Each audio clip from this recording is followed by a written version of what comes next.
Let's kick it off with the America haters like Cori Bush. Thoughts on their message, Amala? Oh, goodness. It's just saddens me to see this. I remember growing up and as a young child when July 4th came around, everybody was celebrating. We all got out our red, white, and blue. We were all flying the American flag. We were having parties over these things and really taking a moment to talk about this nation's history, why it's a nation built on ideas and not a certain race or a certain gender or a certain religion or creed. And to hear that all rolled back in the name of, racial justice or gender equality or reparations in order to have these conversations on a day where we should be able to sit back and, like you said, acknowledge how beautiful this country really is, how much progress we've made. It just is not the right time for it, in my opinion. And we have these conversations year round. Could we please take a moment to acknowledge that we live in a country where we're capable of just outwardly having these conversations, where we as citizens can express these opinions that we disagree on, where we have the free speech right to do so? That's not going to happen on their part. And I don't see the 4th of July having a comeback anytime soon with the sort of rhetoric we have surrounding America at large. It's just really disheartening overall. Mm-hmm. Evita, you've got Representative Jamal Bowman. I mentioned Cori Bush, also Democrat, but Jamal Bowman, Democrat from New York, tweets out, "This July 4th, we must remember that we stand on stolen land, toiled by enslaved Africans, and recommit ourselves to the fight for freedom, equality, and justice," and on it went. The Ben and Jerry's guys, I mentioned them too. It's high time we recognize that the U.S. exists on stolen indigenous land and commit to returning it. Oh, really? How are we going to do that? Okay. Our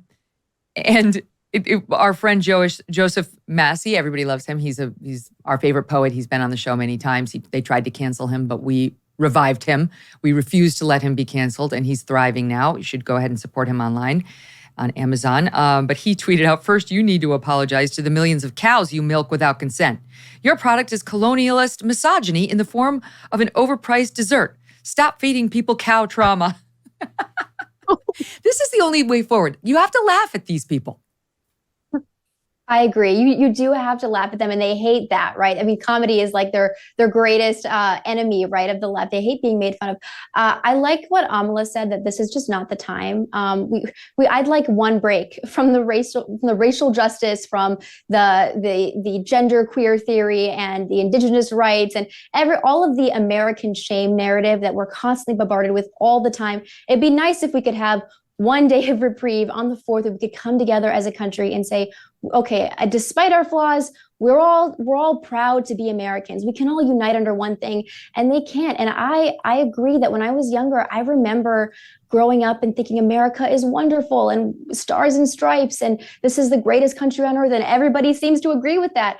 And after 2020, I had this realization that really not everybody thinks that way. And there is a massive movement in America to tear down our founding fathers, to demonize them, to take down statues that we once revered. Everybody from George Washington to Abraham Lincoln is a sign of racism and imperialism, and something that we need to take away. And what I like to talk about is the reason why they're doing this, because we say, oh, well, it's bad that they're America haters, American shame.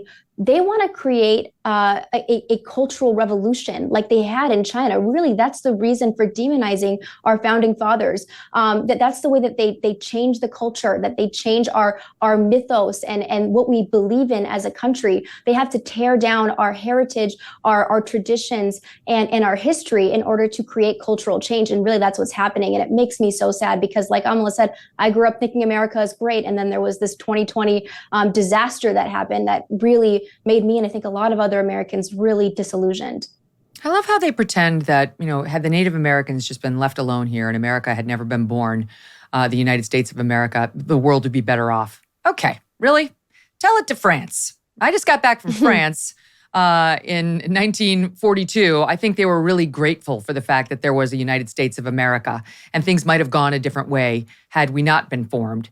And I love how we pretend that the Native Americans were living totally peacefully over here and were not, committing any violence before we got here. I mean, in country after country, there have been others who have come in and conquered and taken the land. I mean, that is kind of how countries get born. It's not that we were perfect or that we can be proud of every piece of that history, but the decision to focus on that as America's legacy, on what we're about, is just so unnecessarily myopic, small-minded. And it is, to your point, part of an agenda. They enjoy tearing down America. They don't believe in the idea of America. And Amala, it's actually become a thing now where you should be ashamed if you celebrate July 4th.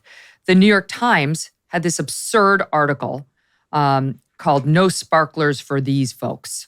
And it kicks it off by talking about how, talks about this woman, Malaya Tapp, who grew up in Arkansas, who used to love celebrating the 4th with her family. But now that she's an adult, she's 18, entering college next year, commemorating the holiday isn't so simple. Started with Black Lives Matter, which caused her to lose a lot of her patriotic feelings. Now it's hard to tell the difference between guns and fireworks. And fireworks, she points out, are bad for the environment. They release a lot of toxic chemicals. It's very much a controversial holiday now.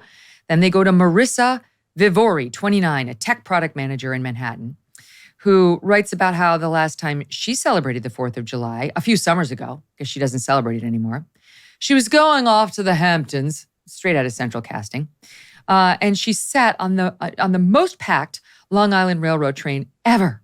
The toilet had overflowed on the train. We all had to hold our bags. And she realized at that moment, she never loved this holiday.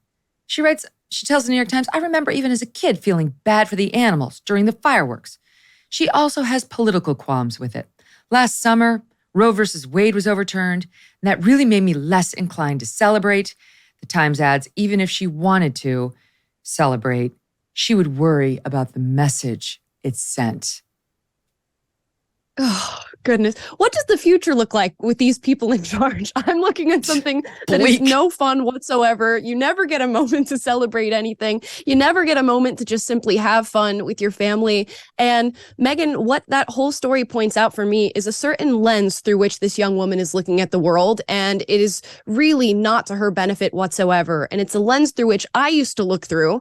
And it's one of injustice. Where can I find where things are going wrong? Where can I find where people or animals or the environment is being harmed? And if you're constantly looking at the world through that lens, you will find injustice and racism and white supremacy and patriarchy everywhere you look, because that is the result that you want out of life. That is the way that you are looking at the world. And it sucks because it seems like she got robbed of something, probably partially through her education. She recognizes a time where she used to love the 4th of July, where she used to have a reverence for this country. And at some point through, I guess, talking about this nation's transgressions, she decided that that's no longer the way she felt about that holiday. And she must be reminded that to acknowledge a nation's transgressions is to acknowledge progress out of those transgressions. There's a reason that she's here today to be able to talk about all these political qualms. There's a reason that America is a melting pot. There's a reason we went through all these moments of strife, and it's to be where we are today in order to have these sorts of conversations about our past. So it seems like delusion has taken place here. Like many people, I am eating healthier these days, or at least trying to. And that's why I love good olive oil. And by good, I mean fresh. Olive oil packs the most flavor and healthiest nutrients when it's fresh from the farm. And that's the problem with supermarket olive oils. They're not fresh. They can sit on the shelf for many months growing stale. That's why I like my olive oil direct from small, award-winning farms, thanks to a guy named TJ Robinson, also known as the Olive Oil Hunter. When I first tasted TJ's farm fresh oils, I fell in love with their vibrant, grassy flavors. They're delicious on salad, veggies, pasta, meat, fish, you name it. And as an introduction to his fresh pressed olive oil club, TJ's willing to send you a full-size $39 bottle of one of the world's finest artisanal olive oils for just $1 to help him cover shipping. Best of all, there's never a commitment to buy anything, and you can cancel your membership at any time. Get your free $39 bottle for just $1 shipping and taste the difference freshness makes. Go to harvestfreshnow.com. That's harvestfreshnow.com for a free bottle and pay just $1 in shipping. harvestfreshnow.com. Hey, thanks so much for watching. If you like what you just saw, hit the subscribe button for more clips and full episodes.